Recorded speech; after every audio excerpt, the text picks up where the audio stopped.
No ale teď už pojďme zase na dráhu, kde se blíží dlouhý seriál rozběhu na 400 metrů žen. Viděli jsme Hanu Michajlovovou z Běloruska, Femke Bolová, velká favoritka této disciplíny běhu na 400 metrů. Tereza Petržilková, česká naděje. Budeme Tereze držet palce, ať se prosadí mezi tou velmi těžkou konkurencí, do které patří Laura Millerová z Německa, Silke Lemencová ze Švýcarska a také Andrea Jiménezová ze Španělska. Tady je Tereza Petržilková, letos druhá na halovém českém šampionátu v Ostravě.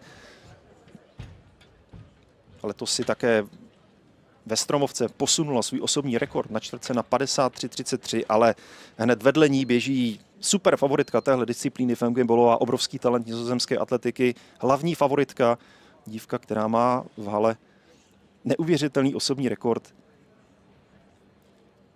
50,64.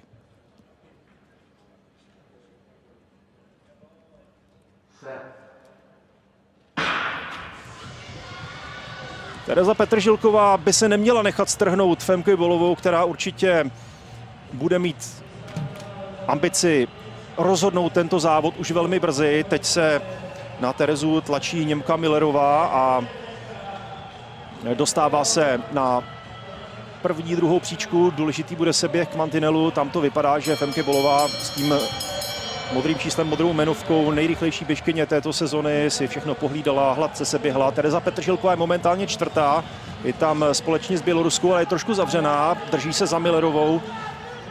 Teď bude dramatický ten závěrečný boj o pozice. Tereza Petržilková je bohužel utopená za trojicí svých soupeřek. Femke Bolová si jistí svůj postup do další fáze a souboj o druhou příčku nakonec vyhrála Běloruska. Takže Michajlovová z Běloruska nakonec dokázala porazit Němku a postupuje dál. 52,77 s vypuštěným závěrem. To je představení Femke Bolové, která ukázala, že v 21 letech je skutečně ve famózní běžecké formě.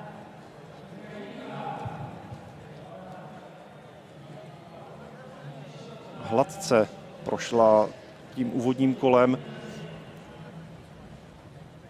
Ten postupový klíč mezi čtvrtkařkami by měl být dvě nejrychlejší z každého z rozběhů a potom ještě čtveřice, která postoupí na čas. Tereza Petržilková nakonec skončila na čtvrtém místě v čase 53,46.